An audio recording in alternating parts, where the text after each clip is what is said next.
Shalom semuanya. Luar biasa loh, bisa memperhatikan dengan ajaib. Ada yang sampai nulis ya. Kalian anak-anak hebat. Nanti setelah selesai akan dibagikan mungkin 2 atau 3 hadiah buat yang membuat nanti kakak-kakak akan jadi jurinya, yang paling fokus gitu ya, memperhatikan. Siapa yang di sini dari kota-kota? Dari provinsi-provinsi boleh angkat tangan? Hampir semua ya? Oke, turunkan tangannya.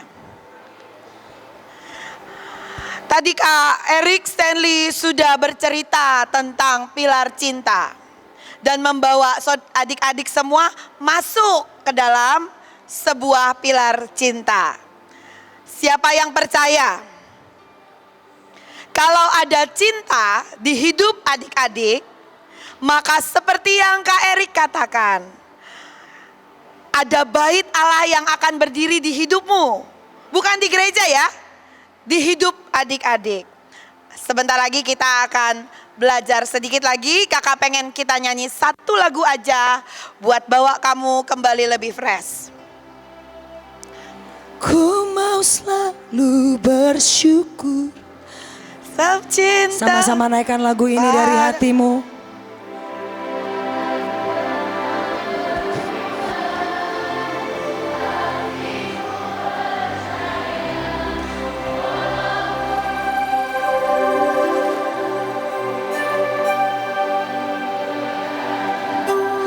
Namun kasih setiamu tak pergi. Mari naikkan dengan segenap hatimu, katakan, ku mau. Biar ini jadi pilar-pilar cintamu Tuhan. Ketika kami memilih untuk bersyukur Tuhan, percaya cintamu Tuhan.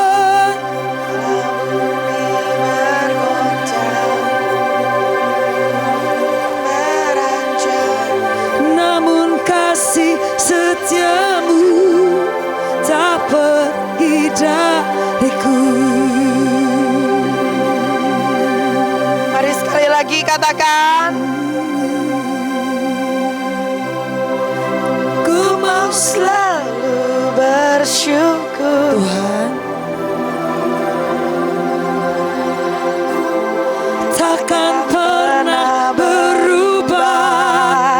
Hatiku percaya, walau bumi bergoncang, gunung-gunung berancang, namun kasih setiamu tak pergi. Boleh sekali lagi, ku mau selalu bersyukur. Cintamu ya Tuhan, ya Tuhan, takkan pernah berubah. Hatiku percaya, oh, sebab ada pilar cintamu Tuhan, pilar kasih setia cintamu. Oh, sekali lagi, lebih lagi.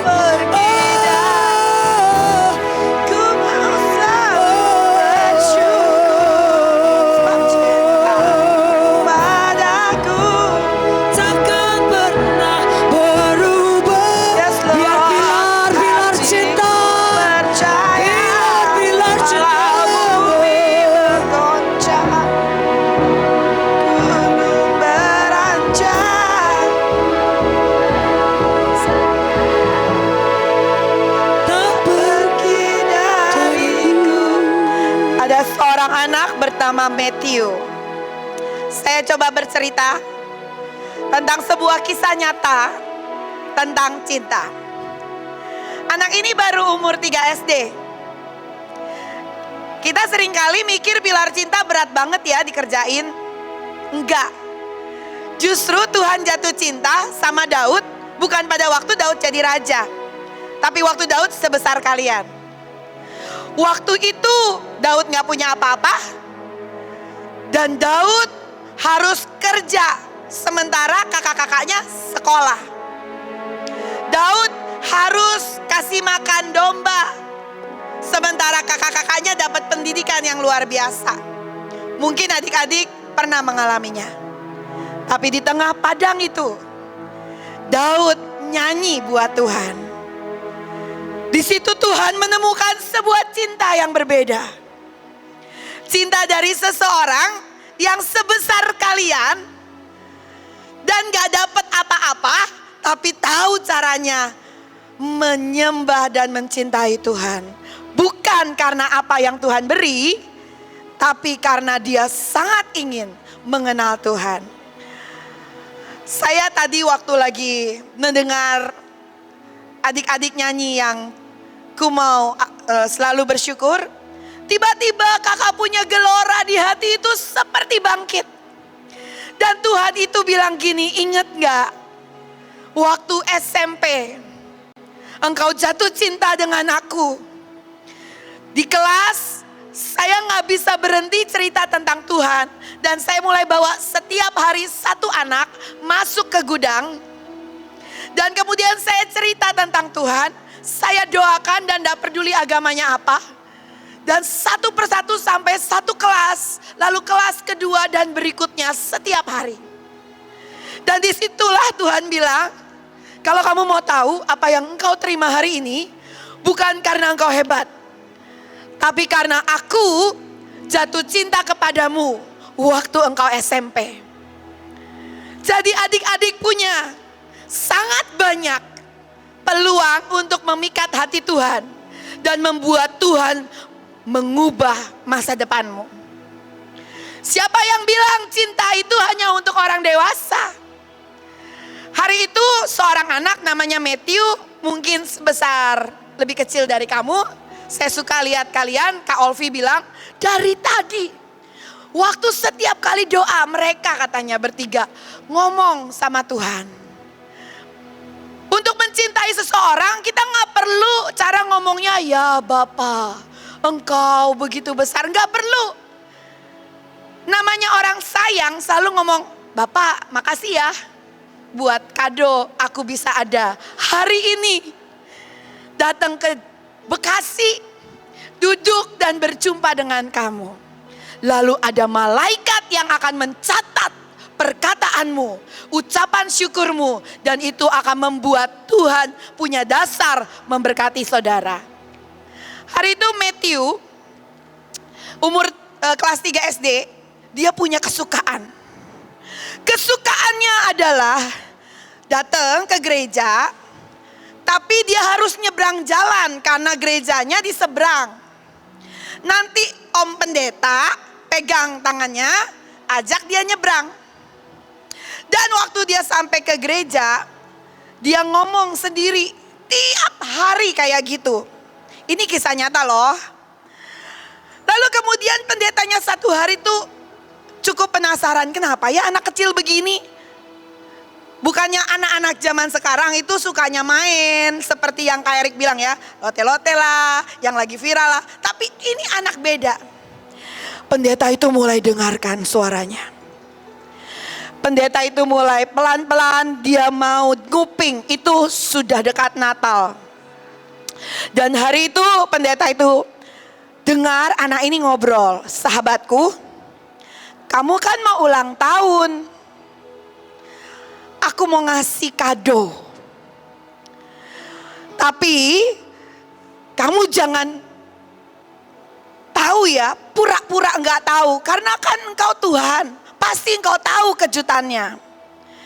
Boleh enggak jangan buka rahasiaku, pura-pura enggak tahu ya. Aku pasti datang kasih kado buat kamu. Adik-adik tahu, begitu Desember, hari itu Matthew bawa kado. Ini cerita beneran. Lalu kemudian dia pergi, dia mau nyebrang. Ternyata Om Pendeta lagi sakit, gak bisa nyebrang. Begitu Om Pendetanya lagi sakit gak bisa nyebrang, Matthew nyebrang sendiri dengan hati-hati. Apa yang terjadi? Sampai di seberang, ada 4 orang lagi doa. Orang dewasa. Dan waktu anak ini mau kasih kado, Matthew diusir. Gak usah di sini katanya. Pergi. Lalu tiba-tiba Matthew menjadi sedih karena dia mau ngasih kado buat sahabatnya. Adik-adik tahu apa yang terjadi? Matthew mulai nangis dan dia mulai nyebrang. Dan waktu dia nyebrang, dia bilang, Tuhan, ini kado buat kamu. Tiba-tiba ada satu mobil, bam, Matthew ketabrak. Dan hari itu anak ini meninggal. Orang semua datang dan berkerumun di sana. Dan pada waktu orang berkerumun, tiba-tiba ada seorang pendeta yang menerobos kerumunan itu. Dan pendeta ini menggendong anak ini dan bawa pulang anak ini ke rumah orang tuanya sambil menggendong jenazahnya. Lalu kemudian Matthew itu dibalikin kepada mama papanya. Dan mama papanya nangis. Bapak ini mulai berkata, Bapak, Ibu jangan sedih. Sebab anak ini sangat dicintai Tuhan. Tuhan tidak tahan untuk tidak tinggal bersamanya. Tuhan pengen dekat dengannya. Jangan sedih. Sekarang dia lebih bahagia. Lalu mama papanya tetap nangis. Tapi di tangan Matthew ada sebuah kado. Lalu bapak ini bilang begini. Maaf katanya. Itu kado buat saya. Boleh gak saya minta kadonya? Dan mama papanya bilang silakan ambil. Waktu di pemakaman, ini cerita nyata adik-adik. Ini cerita nyata. Waktu di pemakaman kemudian kamu tahu, semua orang kumpul, semua orang mendengar betapa anak ini setiap hari ngobrol sama Tuhan. Anak ini mencintai Tuhan dan itu menyentuh hati banyak orang. Dan kemudian mama papanya mulai bilang terima kasih ya Bapak Pendeta, engkau sudah gandeng anakku tiap hari. Terima kasih waktu kamu sakit, kamu ngutus wakilmu untuk bawa jenazah ke rumahku. Om pendetanya bingung. Saya gak punya, saya gak pernah mengirim wakil saya untuk bawa. Bahkan saya gak tahu kalau anak ini meninggal. Lalu mulai pendeta itu teringat. Ceritanya gimana? Wakilmu minta kado yang dipegang sama Matthew, katanya itu buat dia. Om pendeta mulai sadar. Yang jemput seorang anak kecil ini bukan manusia. Bahkan Tuhan bergerak dari surga menjadi kembali sosok yang bisa dilihat. Dan membawa anak ini sendiri dengan tangannya. Siapa anak kecil ini yang begitu terhormat sampai Tuhan Yesus gendong secara real dan bawa jenazahnya. Kalau anak ini tidak pernah memikat dan tidak punya cinta, Yesus gak akan kerjakan itu. Tapi karena Tuhan Yesus sangat mencintainya, dia punya cawan cinta udah penuh. Tuhan bilang gak apa-apa kamu pulang, daripada nanti kamu gede gak jadi karuan. Cintanya termulai beralih kepada Instagram, Facebook dan sebagainya. Mumpung cintamu begitu indah, ayo pulang sama saya. Saya mau ngobrol banyak tentang banyak hal sama kamu. Mungkin itu juga yang terjadi buat anaknya Kak Matthew, Kak Eric Stanley. Tuhan gak tahan ngelihat anak ini. Adik-adik, cinta gak selalu milik orang dewasa. Kamu bisa mencintai begitu rupa. Tapi masalahnya panggilanmu sangat besar ke depan. Jadi gak pasti orang mencintai harus dibawa pulang ke surga ya. Cara mencintai sangat banyak. Boleh keluarkan PPT-nya, saya berdoa. Saya cuma minta 10 menit. Tapi dari depan sampai paling belakang, mumpung saudara ada di sini, mumpung adik-adik ada di sini, serap cinta Tuhan. 10 menit. Next. Dikatakan di Rut 4 ayat 11. Hari itu ada seorang sangat miskin, nikah, suaminya meninggal, ikut mertuanya jahat dan pahit. Harusnya dia gak bisa bersyukur. Tapi orang ini beda, dia bersyukur. Seperti yang kalian naikkan. Kalian ini kan kayak gitu ya. Dari daerah-daerah jauh datang kemari. Tapi masih bisa nyanyi suara kenceng. Sampai belakang tetap dengar firman Tuhan. Kalian luar biasa. Sama dengan Ruth. Meskipun dia nggak punya alasan bersyukur, dia tetap bersyukur. Ternyata di bahasa Inggrisnya dikatakan, may God make you a pillar in Ephrata. Rut dikatakan Allah membuat kamu seperti pilar di Ephrata. Kapan Tuhan bilang begitu? Pada waktu Rut setelah kehilangan semuanya, tapi dia tetap taat ikut Tuhan. Dia tetap setia datang kepada Tuhan. Dia setia mengerjakan yang Tuhan mau. Dan Rut tiba-tiba dari yang sangat miskin menjadi bos, menjadi tuan. Karena dia dinikahi oleh pemilik ladang. Siapa nama pemilik ladangnya? Luar biasa ya, Boas. Tapi hari itu dikatakan tentang pilar. Tentang apa? Pilar. May God make you a pillar in Ephrata. Next. Arti pilar. Tadi kita udah dengar bagus banget. Tapi satu kata, ada juga berkata cafil. Artinya kekuatan besar. Artinya juga tentara. Jadi kalau adik-adik belajar mapping, karena engkau mau dijadikan pilar cinta. Pilar itu gak sama kayak pilar gedung. Karena engkau pilar di bait Allah. Seperti yang Kak Erik bilang, menjadi soko guru di bait Allah. Di mana pilarnya? Pilar untuk apa? Bait Allah. Makanya gak boleh diem. Harus seperti tentara. Dan Tuhan akan berikan seluruh kekayaan di masa depan. Amin. Enggak amin, kakak bawa pulang kekayaannya. Siapa yang mau punya kemakmuran, angkat tangannya. Itu bagianmu. Terima dengan sungguh. Adik-adik sayang, kamu enggak sedang dengar kata-kata. Kamu sedang menerima. Amin. Dikatakan, pilar itu punya keberanian. Tapi dia juga suka melakukan kebajikan. Kebajikan pertama yang kau bisa lakukan di ruangan ini, jangan ajak ngobrol saudaramu. Jangan ajak ngobrol teman di sampingmu. Karena mungkin dia akan jadi pahlawan yang luar biasa. Dan dia harus menerimanya sore ini. Itu kebajikan, itu pilar. Jadi kalau ada yang ngajak ngomong kamu, bilang, saya mau jadi pilar. Tenang. Coba, gak ada ya. Bilang sama kanan kirinya, saya adalah pilar cinta. Jangan ajak bicara. Saya hitung sampai 3, semuanya tutup mulutnya. 1, 2, 3. Lanjut. Melatih, balik lagi, Kak, belum selesai. Melatih, ini kamu dilatih jadi pilar.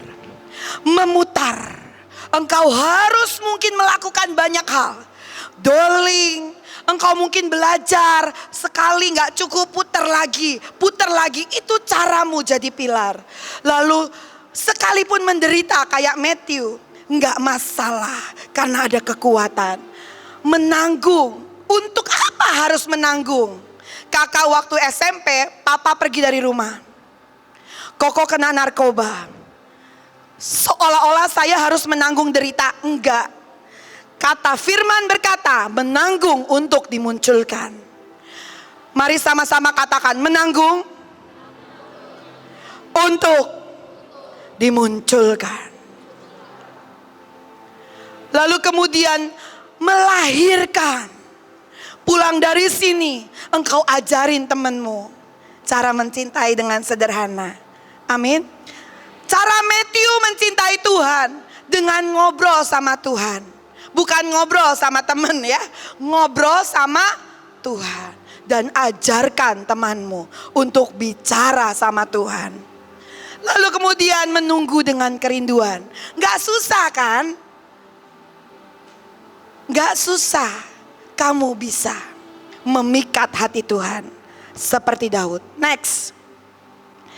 Tadi dikatakan Rut seperti pilar di Ephrata. Sebenarnya Ephrata itu sebuah tempat. Ya, dulu di mana Rahel itu mati, ya, dan itu adalah perbatasan. Rahel menguburkan Benyamin, dia punya anak mati. Lalu kemudian anak yang setelah Benyamin, Rahel itu punya anak, namanya siapa yang terakhir yang mati? Pokoknya Rahel itu waktu Rahel melahirkan Benyamin, Rahelnya meninggal, maaf. Jadi itu tempat Rahel dikuburin. Harusnya Efrata itu tempat meratap. Kayak kakak Erik, harusnya dia meratap.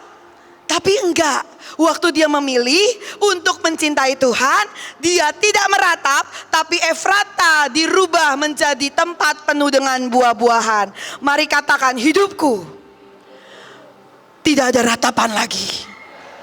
Aku tidak meratap dengan kondisi, orang tuaku, sekolahku, keuanganku, bahkan kepintaranku. Aku tidak meratap. Karena hidupku adalah tempat penuh dengan buah-buahan. Apa yang pernah mati akan jadi hidup ketika engkau memilih pilar. Next. Love be your highest goal. Saudara, adik-adik sayang, dari seluruh pelayanan, dari seluruh apa yang engkau pelajari di tempat ini, paling tinggi tujuannya adalah mencintai Tuhan. Gampang. Tujuan tertinggi dari semua yang kau pelajari waktu saudara doa, nyembah adalah simple. Untuk mencintai. Bahkan waktu adik-adik sedang ada di lawatan, menginjil, bawa jiwa-jiwa ke Tuhan, itu bukan sekedar untuk jiwa-jiwa, tapi itu bentuk engkau mencintai. Gampangan ya, bisa ngerti? Contoh, kakak ini pegang kamera. Kakak pegang kamera hari ini untuk apa? Dan karena apa? Karena untuk apa? Mencintai Tuhan. Karena kakak di sini tidak dibayar.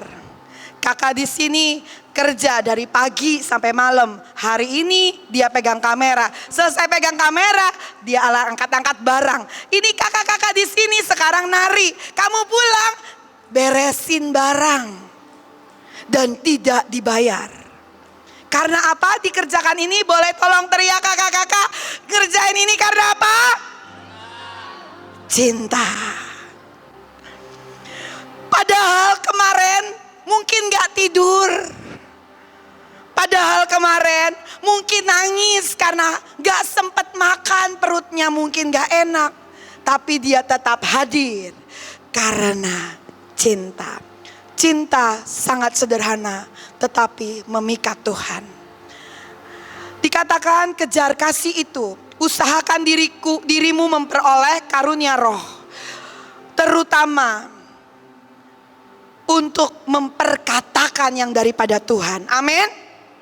Jangan kata-katamu salah. Mulai hari ini mulai ucapkan apa yang baik untuk masa depanmu. Bisa? Sayang, kalau kamu ngomong yang jelek akan terjadi. Kalau kamu ngomong yang bagus akan terjadi. Jadi pilih mana?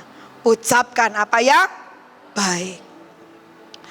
Tapi bahasa Inggrisnya bagus. Let love be your highest goal. But you should also desire.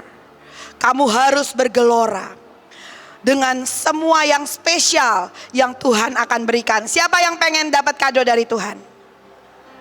Ada yang spesial. Hari itu turunkan tangannya. Kakak SMP, kakak gak pernah mikir bisa kuliah. Kakak gak pernah mikir bisa keliling dunia. Gak pernah mikir gimana mau keliling dunia. Papanya aja pergi dari rumah. Tapi beda sama apa yang Tuhan mau.